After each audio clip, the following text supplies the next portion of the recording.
Well, we have a guest today. We're gonna bring her on, but let's just talk about what's going on in the market thus far. What are you finding? Is anything you interesting that you want to talk about in the mortgage market? I know I'm still seeing a lot of bidding wars. Seeing a lot of price action. Um, it's I always say it's tough as a mortgage agent when you start getting into these bidding wars because everyone's asking me for like a surety on an approval, but I can't give it. I So know. I'm going to talk about a real life situation. Like, not going to get to too many okay. details, but I do have a set of clients Hmm. that purchased. They purchased June Hmm. of 2020, Okay. and So just last year, so just just maybe last like year, 8 months ago. 8 months ago. So they purchased June 2020. They closed on the townhouse in August. So it's a townhouse in In Ajax. Ajax, okay. So they purchased and they paid, don't quote me, but probably in and around 650. Mm. Okay. Closed. So bought it in June, closed in August, Hmm. and they just sold this week for 815,000. So what did they buy it for? 650, you said? Uh, in and around 650, Wow. So right? what are they doing? So their plan was always to get a detached home. Hmm. Just based on the client situation, we were waiting on a couple of things to kind of pan out. Now those Yeah. things have panned out. So Okay. they are in a position to qualify for obviously a higher mortgage. And they're going to take advantage of the increases that they've made from that Nice. purchase in June. So again, purchased in June, closed in August, and now we are where we are in the sense of they've sold it firm, same day, one day, 815,000 for Well, a townhouse kudos to them. Ajax. Kudos to them. So I guess, let's highlight a couple of things that's going on in that story. So number one, your clients were able to take advantage of the increase in the valuations of their house. So you got to look at it right now. If you're a client and you're looking at your value of your property going up, you got to really determine, what's going to be your next step, and you may get that step quicker. Like you see how Nicole's client is now becoming a homeowner of a detached house from a townhome. So now they could take advantage of that excess equity that they have available. So I think, although the prices are going crazy and they're going up, there are some situations where people are really benefiting from the increase in the pricing right now. So Mhm. I think everyone needs to either take a look at either maybe even possibly refinancing. If you're in a variable rate, start looking at seeing if you want to lock in, because it looks like rates might be creeping up a little bit. Yes. And yeah, like take advantage of this equity, because like it's lack of supply. So at the end of the day, it's all about demand and supply. Yes. Yes. And a price that I was talking to somebody yesterday. I was like, the prices of a house is what someone will pay for it. What's Yeah. something worth? Exactly. Yeah. It's not what it's worth, it's what someone will pay, right? So you can't really sometimes determine what you're going to be going with, and how the valuation, and how you're going to be assessing your current situation. So kudos to your customer. Like, I'm Yes. very Yes. that's a great situation. Yeah. So, But now now they got to find a now house. they have to find a house. That's it. That's it. That's it. But yeah, that's real life situation. It's just like, 8 months, as you Hmm. said, from the time when they signed that initial contract to where we are today. Hmm. It's unbelievable. Like, I know people who are kicking themselves, in the sense of saying, I wish we had, jumped in the market sooner. Hmm. And what I will tell you, at the end of the day, real estate is something that I strongly support, strongly believe in. I know Jason strongly supports and believes Hmm. in it as well. But, you have to get yourself prepared. You have to build the confidence to just get in. Right. Yes, Yeah. yeah, and then you got to take those steps. So I guess let's just talk about some of the recent news that I'm seeing that I was paying attention to this week. So before we bring on our guests, there's a there's a big, what we need in Canada, and what we're seeing is we need a surge in supply. So Mm-hmm. I'm looking at this article from Yahoo Finance. A big surge in supply is what Canada's housing needs to slow down. Because what I'm seeing is that there's just lack of inventory. A house goes up, it's gone. There's 60 offers on a house. So what do you think? Some of the things that maybe the government, or we should take into consideration now that there needs to be more supply. Like, it, do you think there needs to be some sort of like brand new agenda from like the Canadian government to bring on a whole bunch of housing, or like could that even cause some imbalances in the market that we don't want? No, I agree with you, and this is why we have to figure out a housing solution, right? Mm-hmm. And that's a bigger, conversation, Mm-hmm. even outside of what we're having at the moment. But there needs to be a housing solution in the sense of saying, how do we help individuals with this affordability? How do we help people with the marketplace? So many different things to kind of look at as far as figuring out solutions and options for people coming in, because when we're looking at it, Mm-hmm. 815,000 for a townhome, when we look at the type of income that somebody needs in order to actually even qualify for that, we're going to start looking at it. It is going to be putting it on the fringe of having higher income earners, Mm. right? So then my only concern is what ends up happening to that middle ground client, that Mm-hmm. client that perhaps makes 60,000, that client that probably makes 80,000, Mm-hmm. and that's their top end.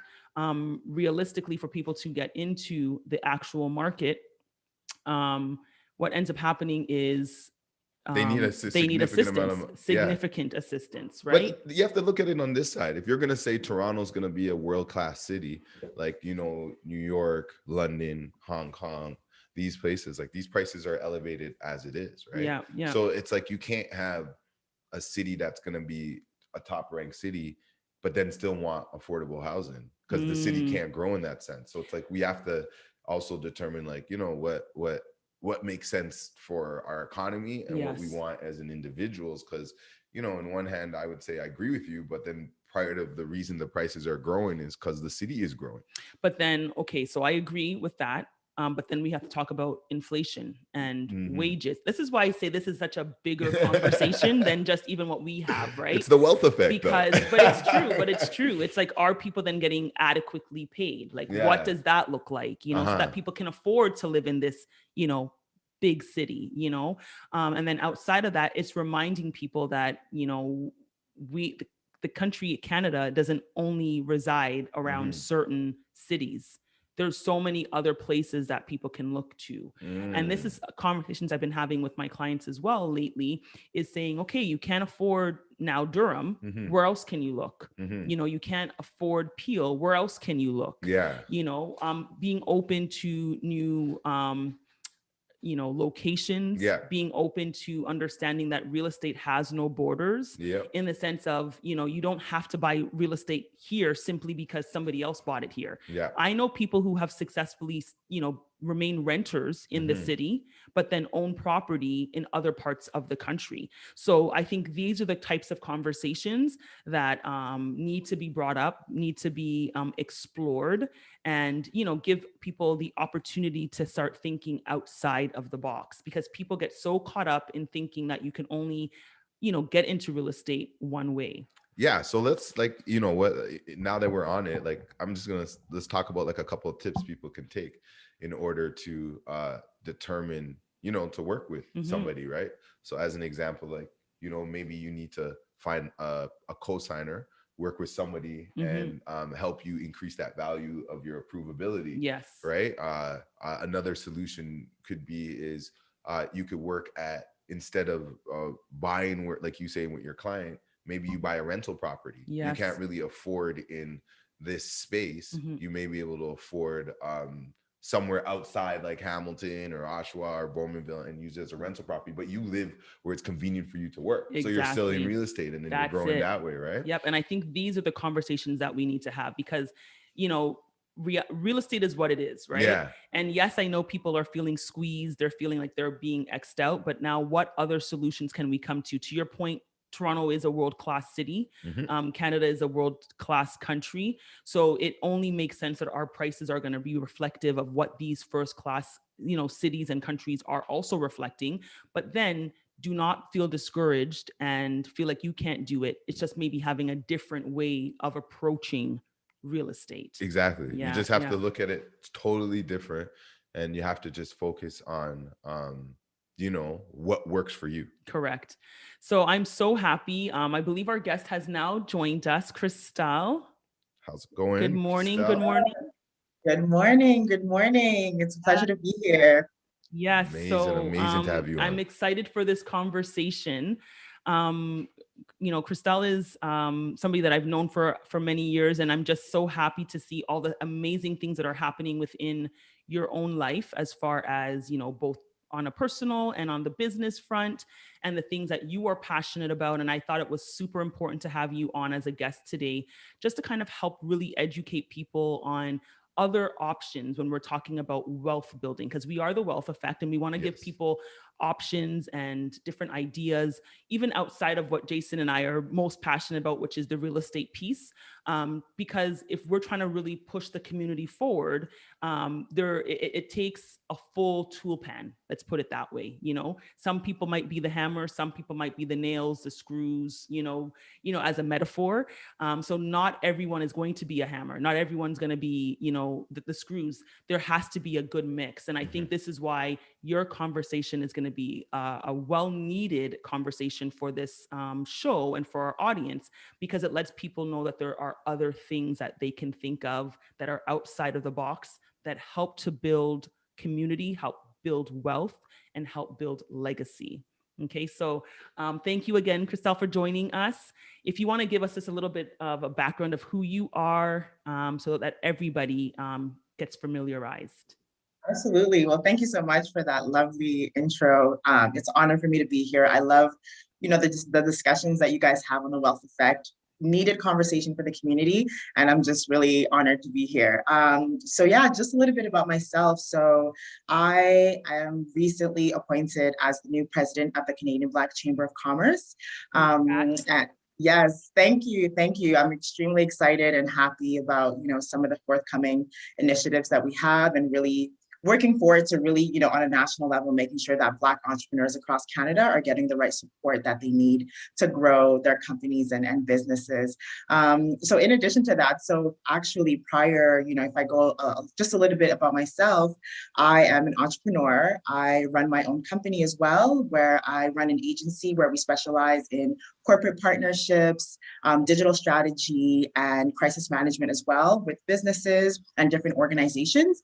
And we just develop different strategies and to implement and grow their platforms. And then prior to that, I actually have a lot of corporate experience. I have a finance background. So I worked in a lot of financial institutions in different capacities to really help, develop different products and programs. So yeah, I kind of have that marketing, finance, tech background. And then now I kind of combined all of those things together because, although I was always working professionally, I've also always been involved on the community side. So just helping out with different initiatives at the government level as well. Perfect. And then for those of you who may not know, Christelle is also a francophone, right? Yes, Which is yes. great. And the reason why I love it, because a lot of people neglect to appreciate the Black francophone population that we have here in Canada. I think we all take it for granted that everybody is English speaking, and but there are so many different countries that either migrated to this country that are of francophone background, or simply you could have been born in another province, right? So when I met Christelle, she was pretty newer to the Toronto scene. Do you Yes, want to kind of yes. give us some background on that as well? Yeah, absolutely. So I'm originally from Montreal, and I moved to Toronto probably about 6 years ago. And I transitioned here. So I grew up there and living in different cities. And so when I moved to Toronto, one of my key things was, luckily for me, I was able to kind of transfer with the company that I was working with. But what really propelled me to move here was just, every time I was traveling to Toronto, I just felt that, there was kind of that growth here, a lot more opportunities, especially for the Black community. But yeah, I mean, I think, to your point, Nicole, we have that large French Black community that's in Canada. And I really think it's just great for all of us to come together, right? We're already such a small portion, of the population. And I think us collaborating and supporting each other, it just allows us to amplify even more and make sure that everybody really gets the support that they need. But my move to Toronto has been amazing, has been fruitful. Luckily, I had some relationships here that I've been able to kind of grow and extend on, and I continue to look forward to just build new connections and partner with other organizations and people. Yes, I absolutely love that. That's perhaps one of the things that I've always loved and appreciated about you, not just your background, but that you are community first, right? Because as a person that is about building community, even the purpose of this show, it because I'm certain there's some great things that Jason and I could be doing every Saturday morning, but why it's important for us is we want to give back. Like, we want to be able to teach, educate people as we're learning, as we're growing. We want to be able to also do the same for others, right? And how can we help elevate the community? And that has been something that from the jump, I feel like you've always been very consistent and continue to grow on, which is why I'm not surprised that you've been appointed your new role as the president of the Canadian Black Chambers of Commerce, which is amazing. Thank you for that. Thank you. Yes. So some icebreaker questions. Kind of wanted to know, because we're obviously in the social world, and we want to see who and who's following who. But what are 3 Instagram pages that you follow and why? They could be a vast majority, a variety, if you want to put it. Yeah. Okay. Let's dive in. So I would say top 3. So I follow this page called Lala Delia. So her page is all about vibrating higher, tapping into your your spirituality to allow you to manifest things that you want, but also just from a conscious standpoint. And I'm a pretty spiritual person, so I really enjoy that about her page. Another page that I love is Afrotech. Yes, I love everything that they have going on with that whole team with Blavity.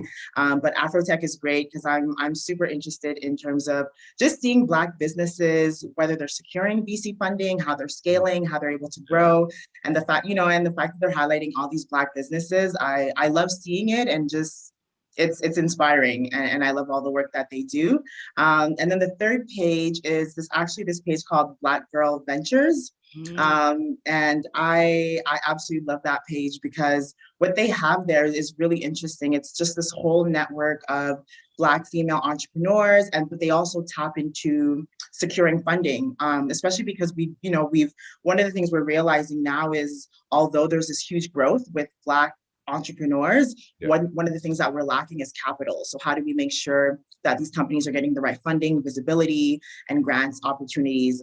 So that page is really interesting to see because it's really focused from a venture capital standpoint, which I'm really into, just from investing and just my personal interest. But those 3 are other pages that I absolutely love. I love them. I'm going to be following them after we finish the show. Yes, definitely. So you said the venture capital one. Yes. That one sounds interesting. Yes. We're gonna go on to a break soon in like a minute. So I feel like if I ask the question I want to ask, it's gonna get cut off. No problem. We're just gonna reintroduce this show. I'm Jason Allen John, and this is Nicole Williams, and we're the Wealth Effect. And we're proud to present a wonderful guest on the line, and we're talking a lot of things regarding the community and business, and I have a hot question that I'm ready. I gotta say, I'm just sitting here. So maybe say it, and then we'll give her the opportunity to think about it over the break, and then she can answer. Okay, so I think obviously we're in finance too, so I do a lot of business financing on my end, and work with businesses on trying to get secure financing. Amazing. And I feel sometimes that the issue is structure, is having people understanding how they need to structure themselves or their corporations or their businesses for growth. I find that a lot of people deal with their current situation, but don't look to see where they're going to be in 5 years. So then when you need capital or need money, it's hard to get it because you're not set up for that. Right. So so again, so 5 seconds. So you can think about that. Okay. About tips that you can share with us that helps them get prepared. Got it. Okay. This is Jamie Sparks, and you're listening to iLive Radio, changing the way you listen to radio. Hey, this is Jermaine Robbins, and you're listening to iLive Radio, changing the way you listen to radio. Yo, this is Kiana O'Quinn, and you're listening to iLive Radio, changing the way you listen to radio. This is Lavinia J from the UK, and you're listening to iLive Radio. Attention, all musicians, bands, associations, clubs, and organizations that represent collective styles of music across Canada. Now is the time to rebuild our collective music nation. Genres like hip-hop, R&B, jazz, non-profit organization committed to the development of collective music. Free memberships are available now. Collective Music Nation, one voice, strength in unity. This is Miss Care keeping you connected with your iLive 5x5, brought to you by iLive Music, sponsored by Independent Hype, and powered by The Hook Entertainment. Contribute to the conversation by using hashtag iLive5x5. For the latest and greatest in soul music and more, stay tuned to iLive Radio throughout the week. Connect with our team at iliveradio.com or follow us at iLive Radio across social platforms. The number one hit music station. You're listening to iLive Radio, changing the way you listen to radio. iLive Radio. And we're back. Again, this is the Wealth Effect Show featuring Jason Allen John and Nicole Williams. We have our guest on the line, Christelle Francois. Do I got that right?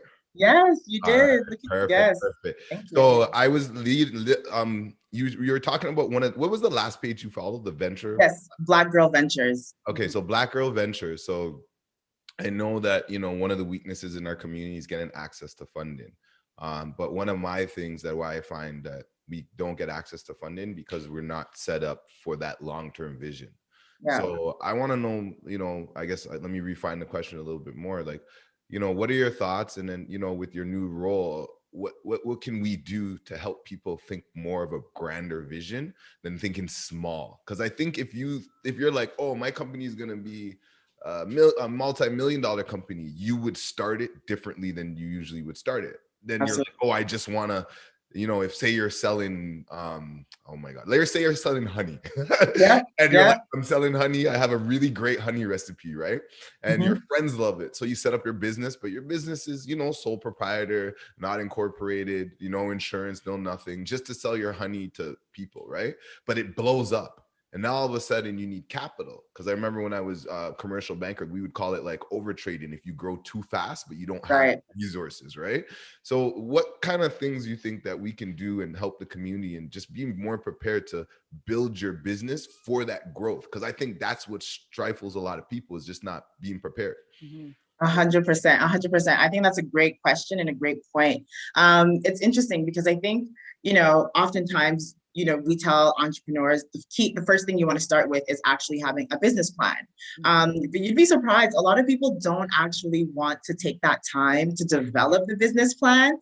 And the business plan, it actually forces you to ask yourself those specific questions. Like 5 years from now, how do you want to grow your business? What do you anticipate? And it allows you to kind of define and iron out what that scale proposition can actually be like, so that way, once you are ramping up, year over year, you could either see, are you actually in that same projection that you initially, established, or do you need to modify it, right? So one of the things actually at the Canadian Black Chamber of Commerce is we actually have this program called Mastermind. And what Mastermind is, and I think this could be a great resource, whether it's through the program or whether people choose to, explore this on their own. It's a program where we have, it's a cohort where entrepreneurs of different levels, whether you're at the beginner stage, maybe the six-figure stage per year, and then we have some at the $1 million phases per year. And what we do is we really help them figure out how to actually scale the business, right? What are the pain points to identify? There's mentors, there's C-suite, advisors as well, that from different, companies as well, to really help them understand, okay, how do I now get to the next level? What does that look like? Because, what you said was so key. When you're actually going to these banks, they're going to ask you for a business plan for one. They're going to ask for your financial statements. And so I just think doing that preliminary work is critical. And if people don't necessarily know how to, there's resources online. There's BDC offers a free business plan template that's available. I think Futurepreneur as well offers those resources. So it's just something that, identifying that if you're not able to, just know that it's a weakness of yours and just get someone to help you at least figure that out so that you can get to the next step. Because everyone might not, know how to maybe get started on that. Yeah, that's true. That's true. Like all those resources are great. And I think that's what people have to tap into to look at their business, right? Because there's so much opportunities, like, for example, like going through this pandemic, some people weren't able to access some of those government resources just because you weren't even set up properly. Right? Exactly. And it's like everyone, I feel like, has a fear of paying taxes. It mind boggles me because we pay so much taxes, but it's about structure, right? And it's key for organizations like yourself, Black Chamber of Commerce. And I'll be honest with you, I have never joined one. I know nothing about them. So I think I need a little introduction. Like, what do you guys do? What is it about? Yes. I always read in books and it'll be like, oh, you should join Chamber of Commerce to try to get to know people. And I've never done it in my career. And I think that's a bad thing. So people don't follow me. Like, so this is a good segue where we can, talk about the Canadian Black Chambers of Commerce. And obviously we've said it that Christelle has just recently been appointed as the new president of the chamber, right? So do you want to tell us a little bit about the chamber and how we can join? Yes.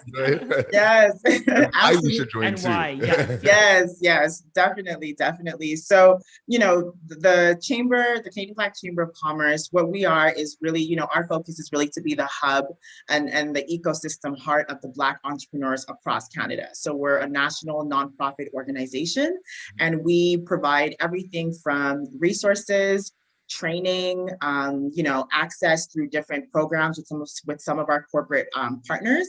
So we have, different incubators, and we, on top of that, we also partner with government officials and government entities to also advocate and push forth from a policy standpoint. So that's the other thing that I think is critical for people to understand is not only are we making sure that we're providing those resources, but we actually are engaged and involved on federal, municipal and provincial, pre-budget consultations, and we advocate and push for policy specifically for the Black community from a, economic equity standpoint. Yeah. Well, that's amazing. So are you guys involved in a lot of the things that are coming out in these programs and what Trudeau announced, like, what was it? I think it was like September, maybe? Yes. Those funds and stuff. Do you have some knowledge about that, or you can? Yeah, absolutely. So Trudeau announced, the $221 million fund last September. The chamber was involved last year. So actually, even before, me taking on this role last year, I was involved in an initiative that I helped lead. It's called Lobby Day. Okay. And what that is basically me and a few other leaders, we basically gather some of the top, Black leaders of some organizations across Canada. And we have them meet with different ministers and the Prime Minister on the federal level to really come forth and advocate, okay, here's what we'd like to put forth, here's the ask, for the Black entrepreneurs across Canada and the Black, the Black community. And so one of the things that we were pushing for was,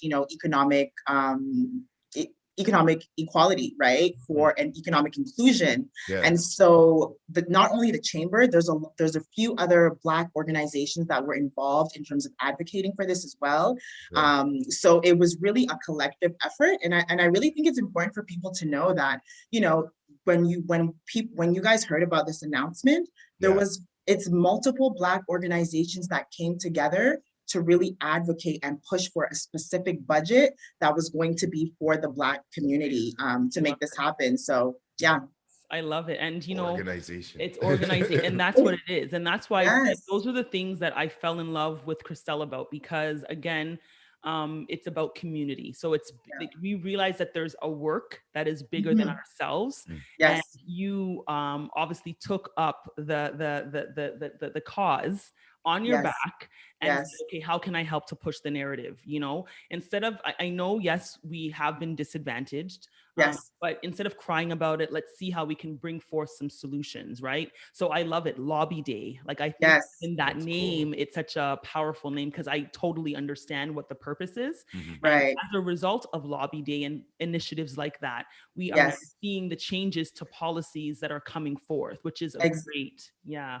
Yeah, no, absolutely. And, you know, we're really happy about that and to kind of see that roll out. And then, you know, people are kind of able to apply. But just to answer the other part of your other question. So how can you join the chamber? And, you know, what are some of the benefits? I want to make sure I speak to that. So you can just go on our website. You can, you know, we have a join our membership section. There's different tiers for the type of business that you have.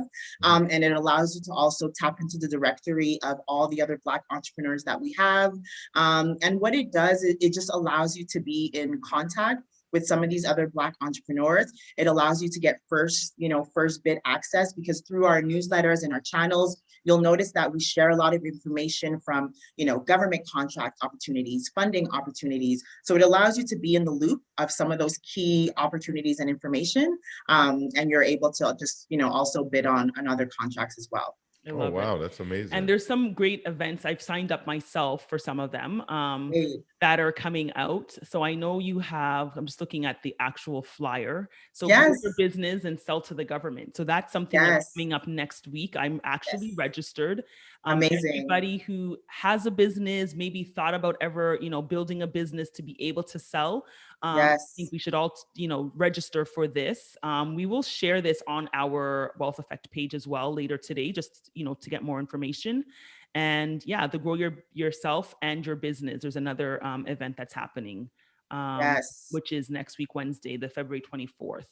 You know, so there's a lot of great things that are available to members and to obviously the public. But the whole purpose of these events is to help really push and elevate all of us who, you know, have Yes. desires in business or personal growth, because even if you're not in business, you know, these are still good things from a personal growth and personal development that are good. So some events may be free, some events may have a bit of a charge, but I think everybody should be tuned in and tapped in to the Canadian Black Chambers of Commerce, and not only entrepreneurs. It's not only for entrepreneurs, because you never know in your walk of life, you know, where relationships will become important, or how you get inspired to do something, right? You might walk into a room wanting to do something and come out something differently, right? So that's where inspiration comes from meeting a lot of people and networking. And I know I say this and I haven't done it much, but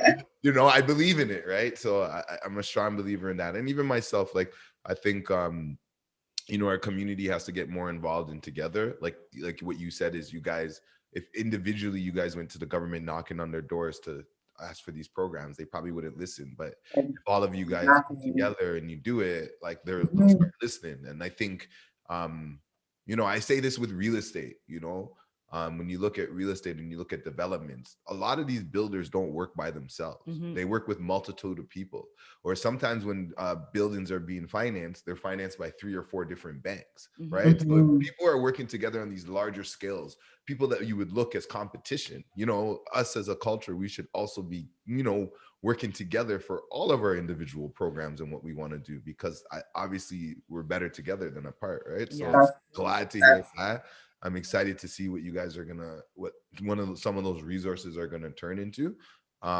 But I know a lot of it is like what we were talking about before, is just being prepared for the future, structuring your business. And a lot of it has to do with just that. So if we can educate people, because a lot of times people come to me, like you say, with no business plan and don't even know what a business plan is. Or, right. You know, like where do I go, Jason? What's my first step? Right. And it's like, it's online on all the time on YouTube, it's everywhere, but it's just like people need that direction. Because I always feel like, if you're a business owner, you're focused on the business. Sometimes you're not focused on the plan. That's why in companies you have CFO, CEO, COO. Everyone has to pay their part. But as an entrepreneur, like that business savvy, you don't dare. So you have to join with people and, you know, not even be a little afraid to give up some of your business to bring on someone to help you grow, right? Exactly. Yeah. See the bigger picture. Yeah. And then also the importance of advice, right? So to your point, if you don't know how to develop or write your own business plan, then that's where you perhaps maybe want to hire someone who Exactly. has the expertise, who knows how to do those things.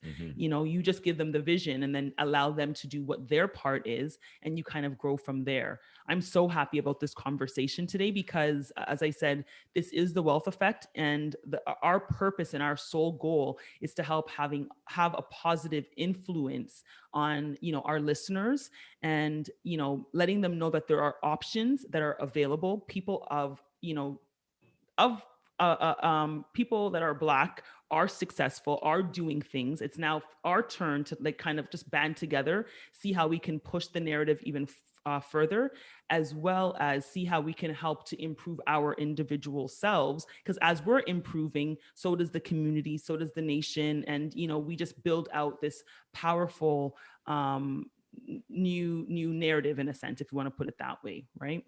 Absolutely, absolutely. Yeah, we're stronger. We're stronger together. You know, that's really the way that I see us continuing to move forward. It's just being united and tapping into areas where you might not be, you know, it might not be your strong point, especially if you're more of a visionary type of entrepreneur. I think that's the other thing, is knowing, you know, and there's quizzes that people can do online, like figuring out what is your entrepreneurship style, you know, because there's different profiles, you know, to that. So it's really about knowing yourself. Yep, you're absolutely right.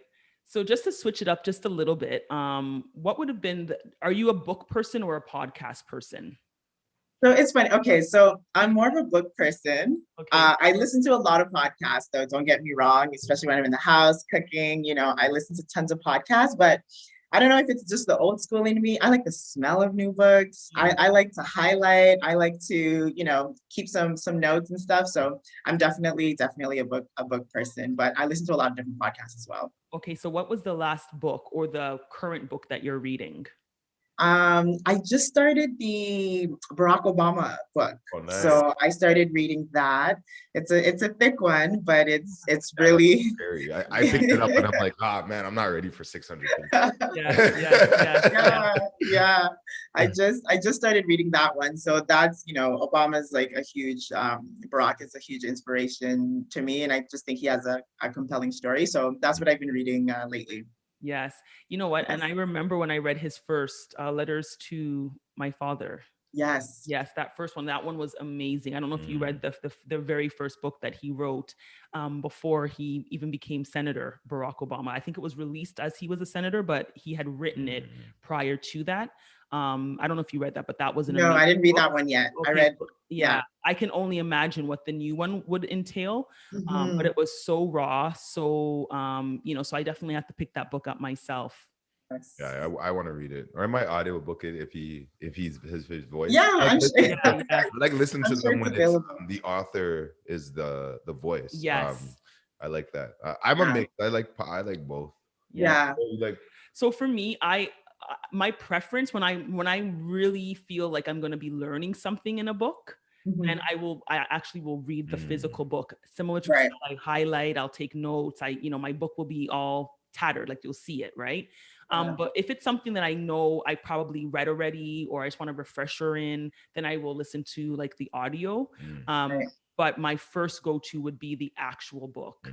Right now, I have the Cicely Tyson book. Yes, so that's what I'm working through, in addition to some other like more personal development books. But that is my like on my coffee table, by my bedside, like, you know, with me when I'm reading.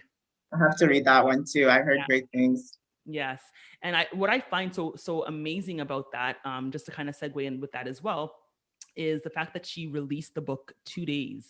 Is it 2 days or 3 days before she ended up passing?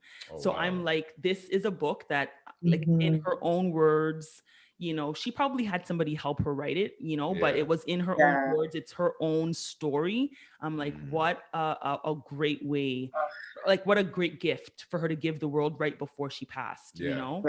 Probably has some amazing stories in there. Yes. So I also wanted to get into your actual firm, because I know we spent some time talking about the Canadian Black Chambers of Commerce, which is great. And again, I know that myself, definitely membership is happening, and I'm excited for all the events that are coming out. But I do want to kind of talk a little bit more about your actual firm, your company, Untold Co Agency. Yes. So we're going to be heading into a break maybe in the next 2 to 3 minutes. But if you want to just give us a brief introduction as to what the agency is, and then we can kind of get into the meats and potatoes of it once we come back. Yes, absolutely. So Untold Co Agency, we're a firm where we develop different digital strategies and revenue models for organizations and businesses to help them scale through PR strategy, corporate partnerships, and digital analytics. Okay. Yes. Okay. So it's basically all encompassing in a sense. Right. So for each business, it's a little different what we customize, but those are kind of our key pillars. And we create like an overall strategy that's going to implement all those things to really amplify also revenue. So because of my business background, sometimes I'm not just coming in from like a marketing, creative standpoint, but also how does this convert into actual sales and actually helps you grow the business from an ROI perspective.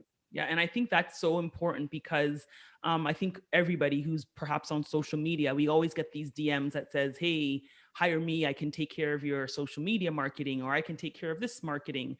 But what I like about what you're saying with your agency is it's not just about growing the appearance, it's how do these numbers translate into dollars and cents. Because I say it all the time, people can have over 10,000 followers, but if they're not able to influence people to buy what they're selling, does those 10,000 followers make any difference? Exactly. So we'll probably talk a little bit more on that just after the break. I'm definitely interested in learning more about that, but we're probably 30 seconds out from our commercial. So again, I want to thank everybody for tuning in. This is The Wealth Effect, brought to you by CTMS, with your host, myself, Nicole Williams, and Jason Allen John. And we are joined this week with our beautiful guest, Christelle. So we're going to be back shortly. Still got 10 seconds. I was a little early. This is great though. Yes, I'm loving this conversation, guys. Oh, that's good. We're loving it too. This is Michonne Young, and you're listening to iLive Radio, supporting independent artists from all around. This is Ronnie Sia, and you're listening to iLive Radio. iLive Radio, changing the way you listen to radio. Listen to radio. Listen to radio. It goes down right here on iLive Radio. Yo, this is Razan here, and you're listening to iLive Radio, changing the way we listen to radio. What's up, everybody? This is Cy Smith, and you're listening to iLive Radio, changing the way you listen to radio. My beautiful people, it's your man Tayanas, and right now you got it locked to iLive Radio, changing the way you listen to radio around the world, baby. Nothing makes you look, feel, and perform better than a tailor-made suit. Just like a tailor-made suit, a mortgage is not a one-size-fits-all solution. Canadian Tailored Mortgage Solutions will customize a mortgage to perfectly suit your needs. Come and get fitted for your mortgage today at 1-877-834-9346 or reach us on the web at ctmortgagesolutions.com. COVID safety protocols are in place. Brokerage license number 13228. This is Miss Care, keeping you connected with your iLive 5x5, brought to you by iLive Music, sponsored by Independent Hype, and powered by The Hook Entertainment. Contribute to the conversation by using hashtag iLive5x5. For the latest and greatest in soul music and more, stay tuned to iLive Radio throughout the week. Connect with our team at iliveradio.com or follow us at iLive Radio across social platforms. You're listening to iLive Radio. Here are some words of wisdom. Don't change your station. Don't change your station. Welcome back to the Wealth Effect Show with Nicole Williams and Jason Allen John, sponsored by CTMS.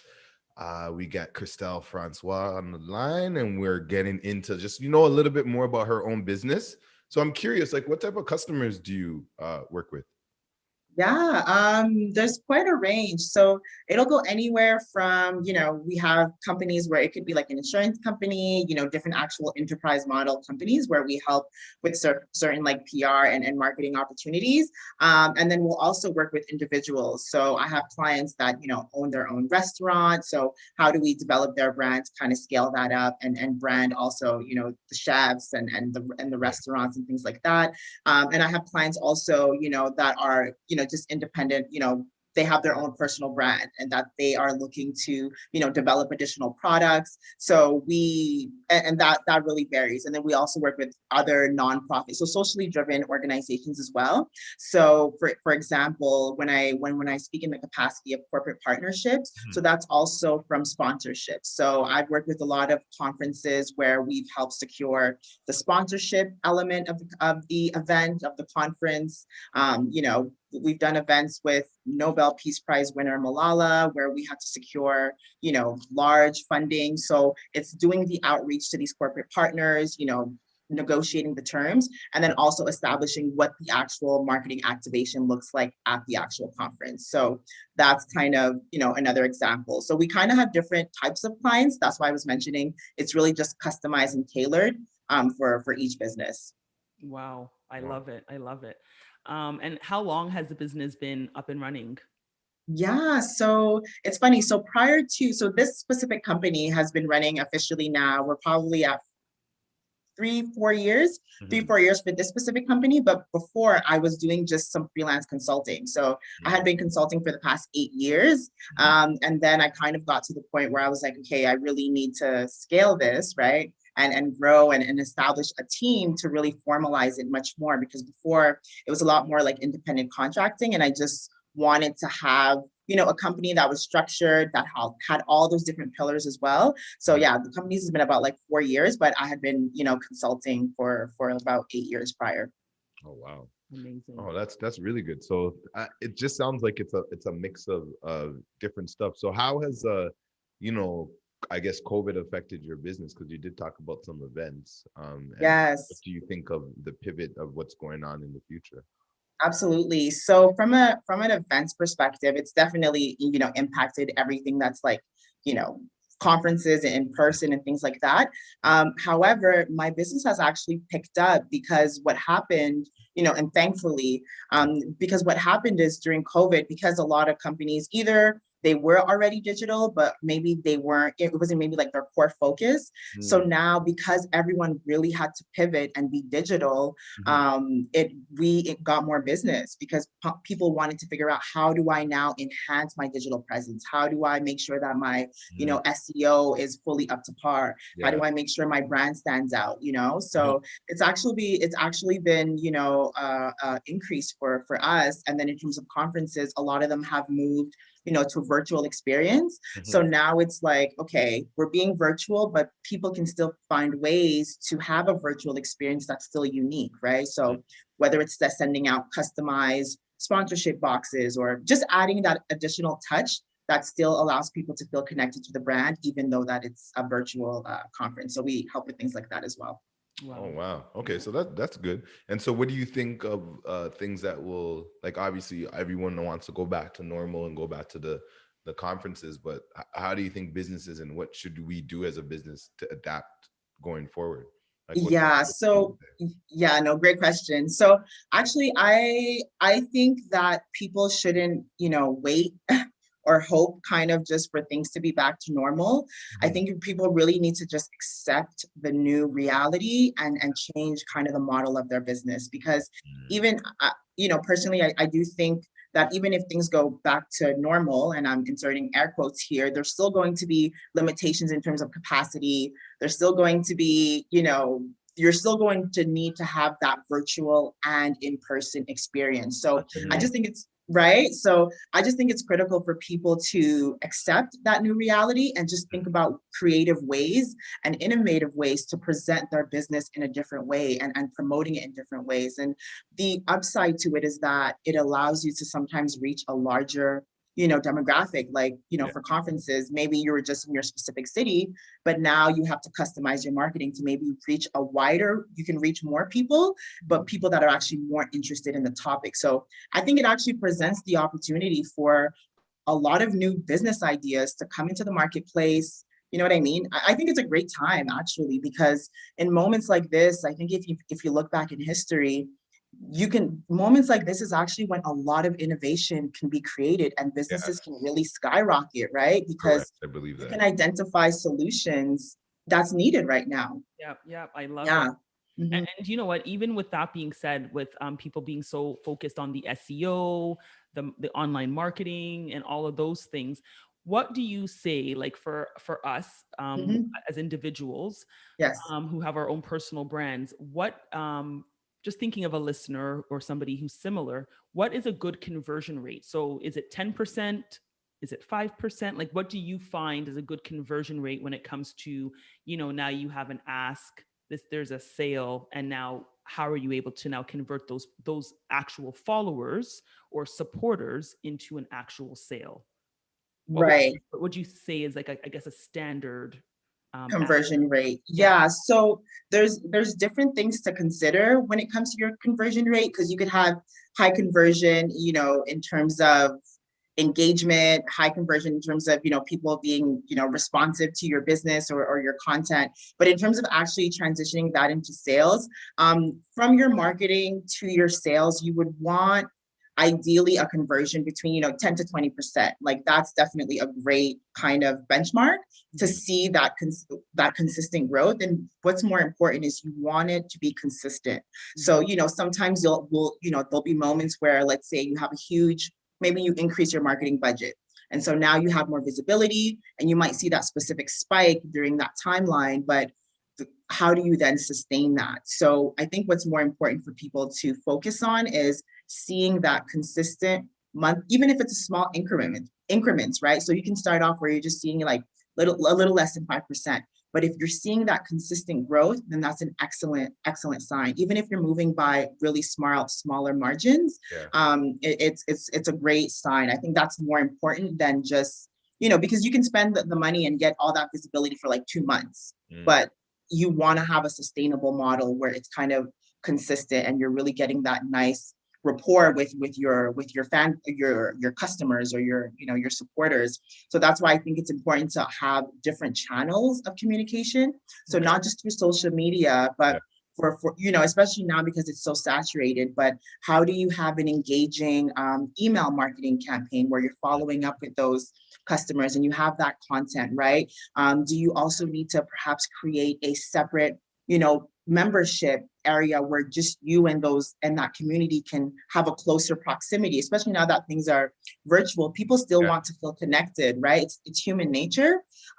So I think it's just also looking at other channels than just social media, because it really allows you to build those bonds and get those referrals for your business as well. And to be clear, this is something that you're able to assist people through your agency uncover, discover, and kind of work through the plan with them. Absolutely. So we initially will do a complete audit. So we'll look at, how is your company currently performing online? What are your competitors currently doing? What are some opportunities that we see perhaps your company can grow into? And then once we do that full analysis, we create a whole strategy. We walk the client through that, and then we kind of begin to implement those changes, and we evaluate to see, what that growth is like as well. Oh, that makes sense. That's really good. Like, that, honestly, a lot of people, like someone I follow online, Gary Vee, he always says, like, you have to be your own media company. So it seems like a lot of the stuff that you're doing is setting your clients up to, control their message on what they put out there, and how people receive them. One thing that you talked about a bit was the membership. I'm curious about that, because I think a lot of us professionals, everyone's giving it your time, and a lot of the stuff in social media is like your free time. So how do you make sure you're also getting compensated for the work that you do instead of just always just giving yourself for free, right? Right. To burnout, especially as an entrepreneur.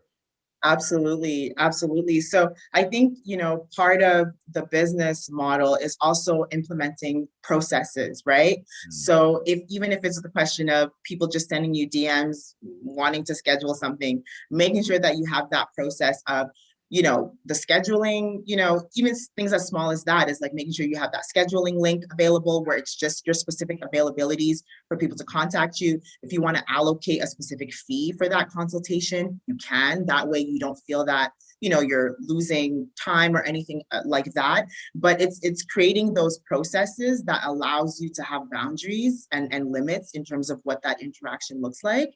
And then also what in speaking in terms of the membership aspect. So you know how there's different companies where they'll have those private Facebook groups, or there's other forms that you can use where it's private, it's custom. So sometimes even considering whether you're getting an intern or someone to help you, do the responding and the engagement, so that because especially if you have a business model where it's mainly about you and what you can do for the client, long term, it can be challenging because you want to make sure that you have a team in place that can help you, implement those things, and you can help with kind of continuing to grow the business and help it scale and help it grow. So I just think it's important for people to make sure that they try and secure some help for the responding, right? But implementing those processes so that you have an onboarding process. For anybody that's reaching out, you have to look at them as a potential client. So if they're reaching out to you, this person might be a potential client. Let's schedule that, maybe that free initial consultation call, 30 minutes. And then now the next step is, okay, are we discussing a potential proposal or contract, so that now they're an official client, and then you can kind of move on to the next steps. But that process really allows you as an entrepreneur to be streamlined. And then if you bring on an intern or an assistant, it's easy to delegate as well, right? So that you're able to kind of just keep moving forward. I love this. This is perhaps one of my, I'm not going to say my favorite because other people might be a little jealous, but one of my favorite conversations today. Yeah, this one was good. It was deep. And the reason why I think because I think it's because I learned a lot, right? Because I think all the other guests up till now, I pretty had a good pulse as to their area of their expertise. Yeah. This was a little bit different in the sense of I understand what you're saying, but it's still outside of my own personal comfort zone. So I'm so thankful for you. We are coming towards the end of the show, so we wanted to leave the last. Yes, we're gonna have to have you back for sure, right? I'd love to be back. Yes. So we're gonna leave you with the last minute or so, just to close off with anything that you want to share. Let everybody know how they can get in touch with you. They can connect with you. They can connect with the Canadian Chamber. Yes. Just go with that. Yes, absolutely. So anyone, in terms of connecting with us, the website is canadianblackchamber.ca. You can sign up with our membership and really begin to get access to some resources. We have some great upcoming Black History Month events this month, including next week, next Tuesday, info session and myth busting session about how to sell, contracts to the government. You can find me on Instagram as lfrancois_. I'm sure it'll be shared on this platform as well. And my company is Untold Co Agency. So you can also find us on Instagram, and our website contact details are there. And yeah, I hope to be in contact with you guys more. All our information is there. I'm always available to answer any questions. And I look forward to connecting with you guys. And the Canadian Black Chamber of Commerce is really here to be a resource to all of our Black professionals and entrepreneurs across Canada. Perfect. Hey, what's up, Toronto? My name is Bosco, and you're listening to iLive Radio. This is Dwight Drummond from CBC News Toronto.